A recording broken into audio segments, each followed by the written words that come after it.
आठगड़ खुंटुणी ग्राम पंचायत कार्यालय बीजेपी कर्मी दादागिरी ऑफिस भितर पशि कार्यनिर्वाही अधिकारी माड़ मारिबा सहित हत्या उद्यम अभियोग होइछि। घटना को नहीं खुंटुणी थाना कार्यनिर्वाही अधिकारी दिव्यानुरंजन बेहरा एतला देइछन्ति।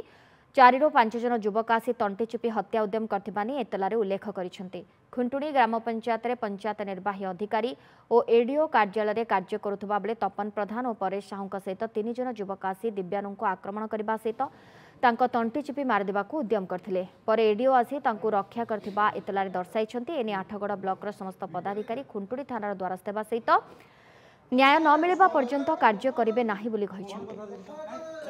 11:30 समय बेले आम पीओ सार आ उभय मिसिकी जीपीडीपी कार्य प्रस्तुत करुवा बेले 5 जन व्यक्ति आसिले भितर को हठात सार को पचारे जे फोन रे तमे कथबार्ता होतलो। सार कहले हाँ मु कथबार्ता होतली। तापरे से माने विभिन्न प्रकार असभ्य भाषा प्रयोग कले, गाली गुलज कले, पेला ठेला कले, धकिया फकिया दिटा मारछंती।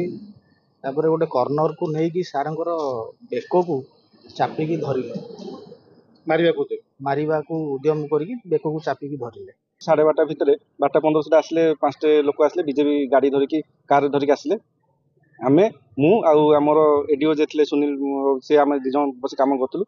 मते आसी धमका धमकी कले कौन आम से कथा करते अभय थे कहीं नमस्कार कल ना कौन मन इच्छा कम कर आम तो जहाँ आम रूल अच्छी से कम कर मत गोटे कौन तंटी चिपिकी कर्नर को लेकिन धक्का फक्का मारे। मुझे फोन रेकर्डिंग स्टार्ट करी मो फोन छड़े नहीं गले ऑफिस भितर पंचायत ऑफिस भितर माड़ मारे। से कहले आम अभयभारी लोक आम कहीकि